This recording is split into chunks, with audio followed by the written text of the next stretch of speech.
You ever see a whole room full of people laugh at the wrong person?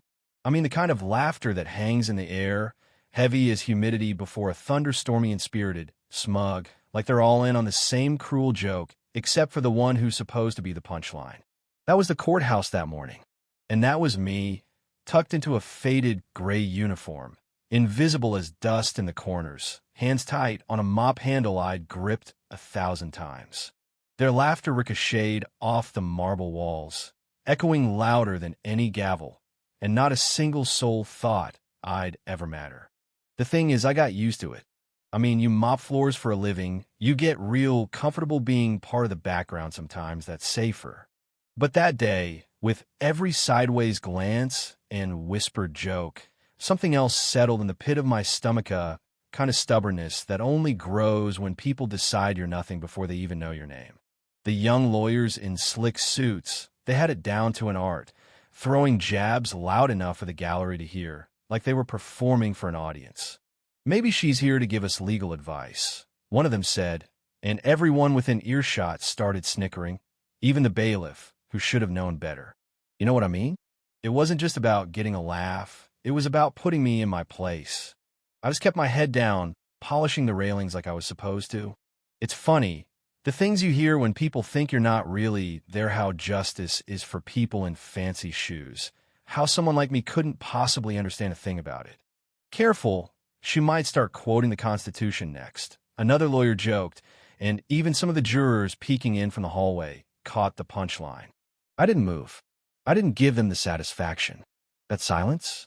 It gets heavy after a while, but I learned a long time ago that sometimes silence is a better shield than any comeback. But don't get it twisted, every word landed. Humiliation carves itself deep when nobody expects you to fight back. One attorney leaned in, voice ringing through the whole room. "Hey, sweetheart, maybe you can explain to us how a trial works when you're done cleaning." The laughter rolled in waves, building on itself, and the only thing that kept me from snapping was the way I folded that rags low, precise, like every crease was a quiet act of defiance. I caught one or two glances from across the room, faces confused at how steady I seemed.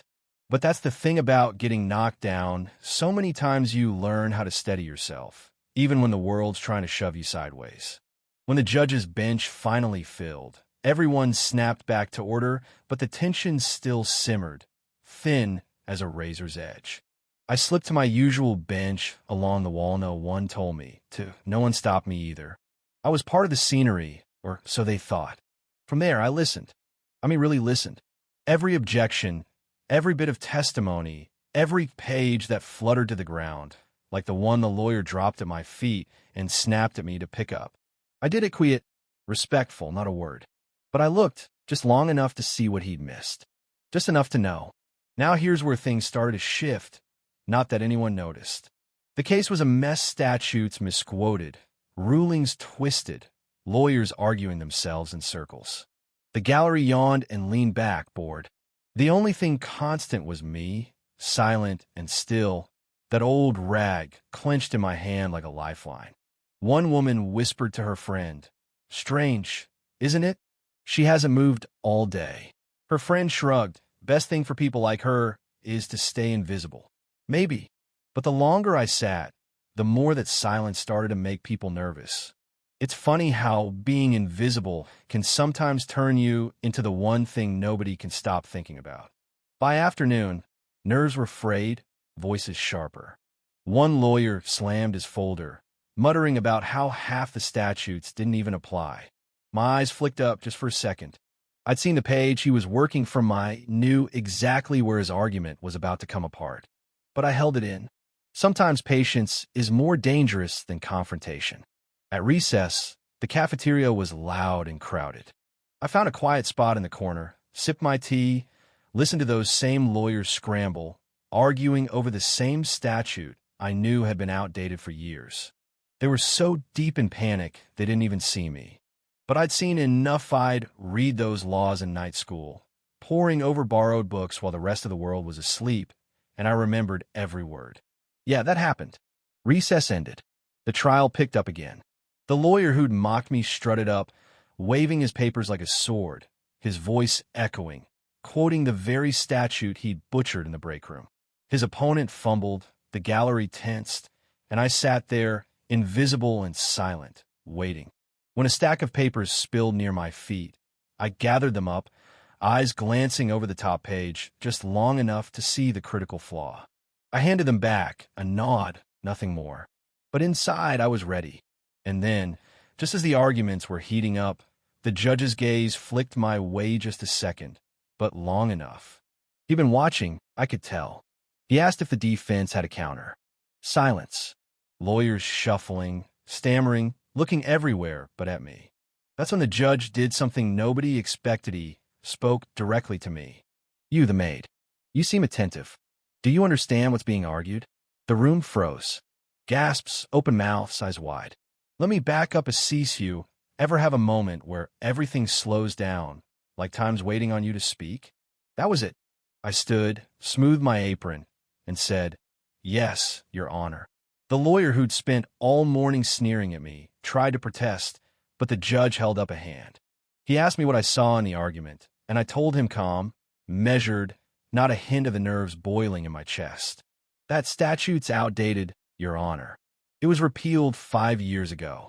If you cross-reference the amendment from last year, the contradiction's right there." My words were soft, but they landed like a hammer. The attorney's face went white. He flipped frantically through his notes, searching for a way out, but it wasn't there. The judge nodded, confirmed it, ruled the argument inadmissible. Silence crashed over the courtroom. And that silence? It was mine now. The man who'd made me the butt of his joke yesterday was now humiliated in front of everyone who'd laughed along. I didn't gloat. I didn't smirk. I just sat back down, folded my hands, felt the tide in the room turn on its axis. Reporters started scribbling. The gallery burst into whispers, some of awe, some of disbelief. "A maid knew more than the lawyers," they said. "How is that possible?"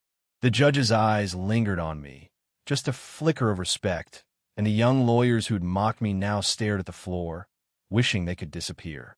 It wasn't just the lawyer who lost that day, it was every person who thought they could measure someone's worth by their uniform or the calluses on their hands. The trial staggered on, but nobody was really paying attention to the case anymore. They were watching Mewitching to see if I'd break, if I'd rub their noses in it, but I never did. I didn't need to. The truth was already loud enough. Afterward, I walked out through the crowded courthouse steps, past a sea of microphones and cameras, reporters shouting, "Where's the maid?" I kept my head down, slipped through the crowd as if none of this belonged to me. A little boy selling newspapers tugged my sleeve and asked if it was true, if I'd corrected the lawyers. I gave him a smile, pressed a coin into his palm, and moved on. That was all I needed, a quiet victory. No applause, no headlines, just the knowledge that sometimes silence wins the loudest battles. People say justice is blind, but I think maybe it just needs glasses because half the time it looks right past the only folks who actually see what's happening. That day, the ones who laughed went home with their pride in pieces, while I left with my dignity whole. The last thing I remember is the hush that fell as I disappeared into the crowd, me figure plain, my silence unbroken, my story just beginning to echo through the halls long after the laughter faded. So tell me, where do you stand? Should it matter what someone wears, what work they do, or who they are when it comes to truth and justice? I want to hear what you think. Drop a comment, share your story, and if you want more tales where the quiet ones turn the tables, stick around, because these kinds of reckonings theory just getting started.